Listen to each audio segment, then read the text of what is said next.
베드로전서 1장 1절에 보면 베드로가 본도, 갈라디아, 갑바도기아, 아시아, 비두니아에 흩어진 교회들에게 보낸 편지글이 바로 베드로전서입니다.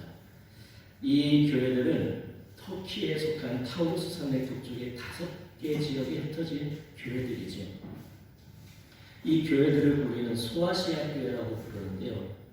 당시 이 교회들은 그리스도인들을 박해하는 무리들에 의해서 배척당하고 핍박당하고 있던 시기였습니다. 그러한 성도들에게 예수님처럼 살아야 한다고 권면하고 있는 것이죠. 예수 그리스도께서는 이 땅에서 철저히 사람들에게 외면당하시면서 결국엔 십자가에서 돌아가셨죠. 이사야 선지자의 예언처럼 구원자가 범죄자로 헤아림을 당한 것이죠. 예수님은 그를 버린 사람들에 의해서 가진 모욕과 비방과 형벌을 받으셨습니다. 하지만 예수님을 향한 하나님의 평가는 달랐습니다. 하나님은 예수님을 버리지 않으셨어요. 오늘 본문을 보면 오히려 택하셨고 보배롭게 하셨다라고 말씀하고 있죠. 모질게 하는 사람들에게 배반을 당해도 하나님은 예수님을 향한 그 사랑의 손을 놓지 않으셨습니다. 이런 예수님에 대해 베드로는 모퉁이의 머릿돌이 되셨다라고 말을 하면서 예수님과 성도들과의 관계를 설명하고 있습니다. 머릿돌 혹시 들어본 적 있나요? 머릿돌이 뭐죠? 머릿돌은 건물을 세울 때에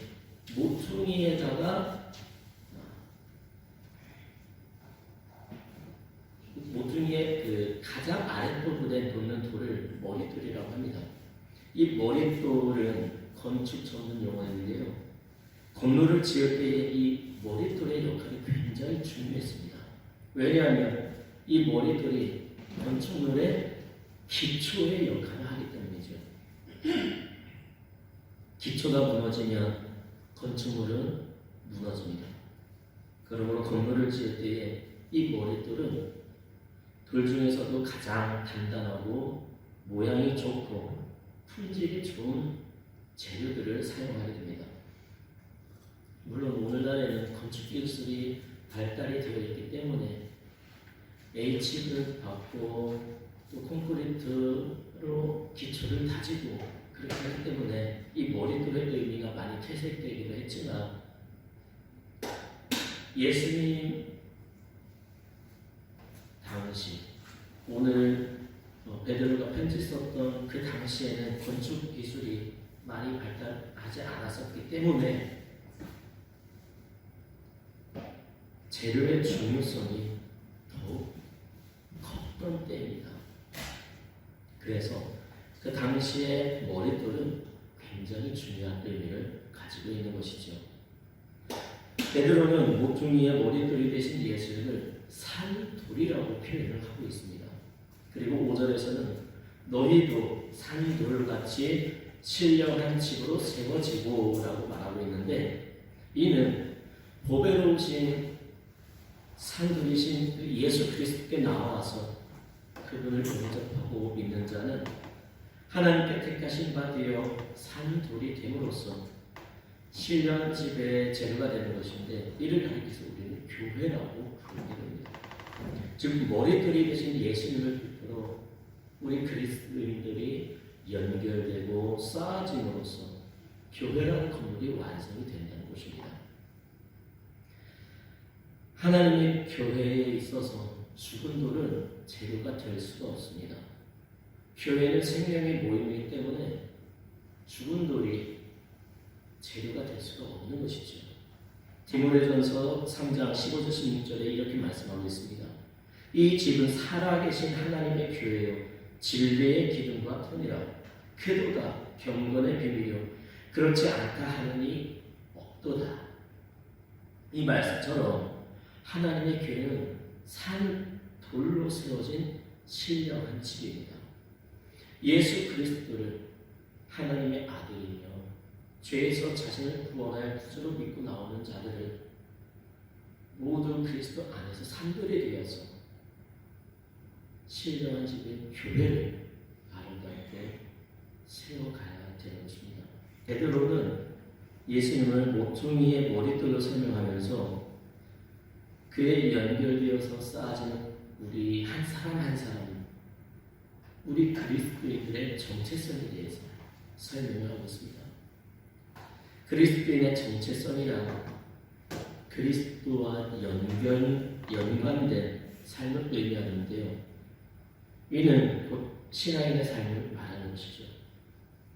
그렇습니다. 우리는 비록 이 세상에서, 이 땅에서 살아가고 있지만 예수 그리스도의 십자가의 희생에 의해서 하나님 나라에 속하게 되었고 이제는 하나님의 백성으로 살아가고 있는 것입니다. 그래서 베드로는 9절에서 그리스도인의 정체성에 대해서 4가지로 설명을 하고 있습니다. 첫 번째 정체성은 택하신 족속입니다. 택하신이란 말이 성경에서는 오직 종교적인 의미로만 사용이 되었습니다.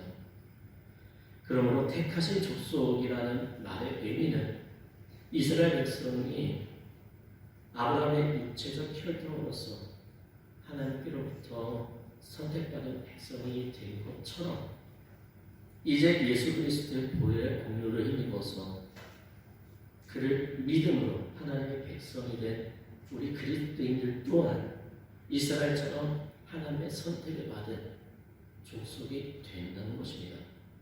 여기에는 헬라인이나 히브리인이나 차이가 없습니다.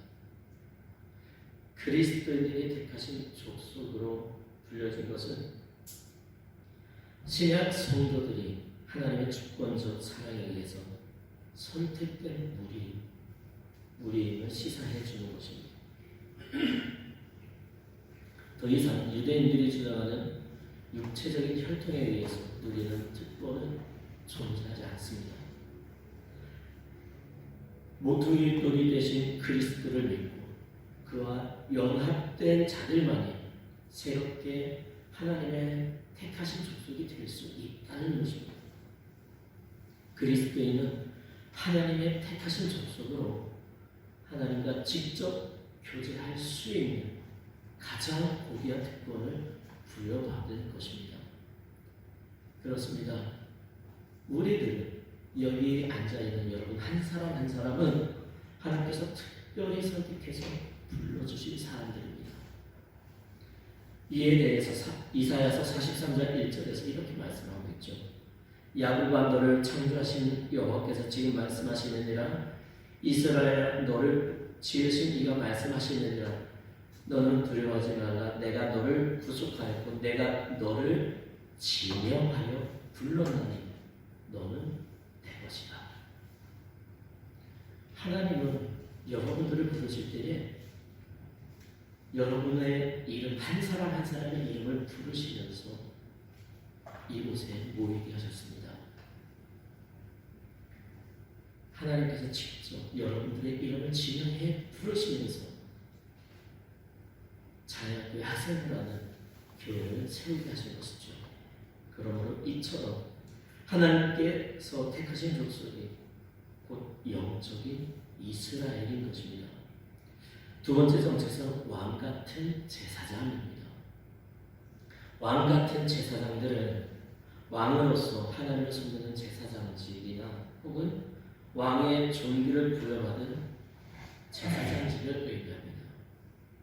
왕이 동시에 제사장 직분을 가지고 있는 이러한 존귀한 모습은 그리스도의 전형적인 모습이죠. 아브라함을 축복했던 살렘의 왕이면서도 제사장의 역할을 감당했던 멜기세덱에게서도 이런 모습을 발견할 수 있습니다. 멜기세덱은 왕이면서 살렘이라는 나라의 왕이면서 제사장의 역할을 감당하고 있었죠. 그런데 이제는 예수님을 믿는 우리 그리스도인들이 이러한 영광을 누릴 수 있게 된 것입니다. 우리 그리스도인들은 하나님을 섬기며 예배하는 제사장의 직분을 맡았기 때문에 왕같은 제사장입니다. 이는 구약시대 때부터 하나님께서 그의 백성들에게 이미 약속하신 내용이기도 하죠. 출애굽기 19장 5절 6절을 보면 이렇게 기록하고 있습니다. 세계가 다 내게 속하였나니 너희가 내 말을 잘 듣고 내 언약을 지키면 너희는 모든 민족 중에서 내 소유가 되겠고 너희가 내게 대하여 제사장 나라가 되며 거룩한 백성이 되리라. 너는 이 말을 이스라엘 자손에게 전할지니라. 그렇습니다. 구약시대에는 하나님께 제사를 드려줄 제사장이 필요했지만 신약시대에는 예수께서 십자가에 풀려 죽으신 그 사건을 통해 모든 백성들이 하나님께 직접 나아갈 수 있게 되었습니다. 이처럼 하나님께 직접 나아가 예배하는 모든 그리스도인들은 거룩한 하나님의 제사장이 된 것입니다. 세 번째 정체성은 거룩한 나라가 되는 것입니다. 거룩한 나라라는 표현은 원래 구약에서 이스라엘이 하나님을 섬기는 나라로 구별되었다는 사실에 근거하는 말이지만 오늘 본문에서는 하나님을 섬기기 위해 구별된 영적인 이스라엘, 즉 모든 그리스도인들을 지칭하는 표현이 되었습니다. 과거 이스라엘은 하나님을 섬기는 나라로 성별되었죠. 그러나 그들의 내적인 불교 때문에 그들의 죄 때문에 하나님을 버리고 우상을 섬기며 온갖 불의한 죄를 저지른 그러한 죄악들 때문에 거룩한 나라가 되지 못했습니다. 그래서 하나님은 이제는 예수 그리스도를 믿는 우리들이 거룩한 나라라는 칭호를 사용하셨습니다. 그런데 이 지칭이 그리스도인들에게 쓰였다는 것은 우리 그리스도인들 또한 하나님의 백성들이 구별되고 정결한 백성들로 살아야 했던 것처럼 구별된 생활을 해야 한다는 것을 의미하는 말이기도 합니다. 하나님은 이스라엘 백성들을 부르셔서 거룩한 백성으로 거룩한 나라로 세우셨었지만 그에 부합한 삶을 살지 못했기 때문에 이제는 그들을 버리시고 예수님을 믿는 우리들을 거룩한 나라로 세우셨기 때문에 그에 부합한 삶을 살아야 한다는 것입니다. 여기서 거룩한으로 번역된 헬라어는 속된 것들로부터 따로 떨어져 놓인 또는 구별되고 성별된이라는 의미가 있는데 이러한 사실이 구별된 삶을 살아야 한다는 것을 더욱 뚜렷하게 만드는 것이죠. 또한 네 번째는 하나님의 소유가 된 백성이 되는 것입니다. 하나님의 소유된 백성이라고 번역된 이 헬라어 속에는 하나님께서 그리스도인들을 특별히 자기 백성으로 삼으시고 그를 모든 반란에서 건지시고 심판날까지 보존해서 지키신다는 개념이 들어있습니다. 이런 개념은 구약에서 이미 예언된 말씀인데 말라기서 3장 17절에 보면 이렇게 기록을 하고 있습니다. 내가 정한 날에 그들을 나의 특별한 소유로 삼을 것이요. 이스라엘이 하나님의 특별하고 소중한 백성이었던 것처럼 이제 신약시대에는 영적 이스라엘이 우리 그리스도인들이 하나님의 특별한 소유가 되었다는 것입니다. 하나님은 그리스도인들을 자신의 소유로 삼으시기 위해 독생자이신 예수 그리스도의 피를 대가로 지불하셔야만 했습니다. 예수님의 귀한 피가 대가로 지불되었다는 그 사실 하나만으로도 하나님의 소유된 우리들의 가치를 가늠해 볼 수가 있는 것이죠. 우리를 하나님께서 선택하신 사람들입니다. 하나님은 우리들을 왕같은 제사장으로 거룩한 나라로 세우시기 위해 자신의 독생자이신 예수 그리스도를 희생시키셨습니다. 그래서 우리는 하나님 나라의 백성이 되었습니다. 이처럼 우리들을 하나님 나라의 백성 삼으신 것은 우리에게 베푸신 은혜를 세상의 많은 사람들에게 선포하도록 하시기 위한 것입니다. 이제 하나님의 긍휼을 입은 하나님의 백성으로서 우리가 받은 은혜를 누리며 많은 사람들에게 그 은혜를 전하고 선포해야겠습니다.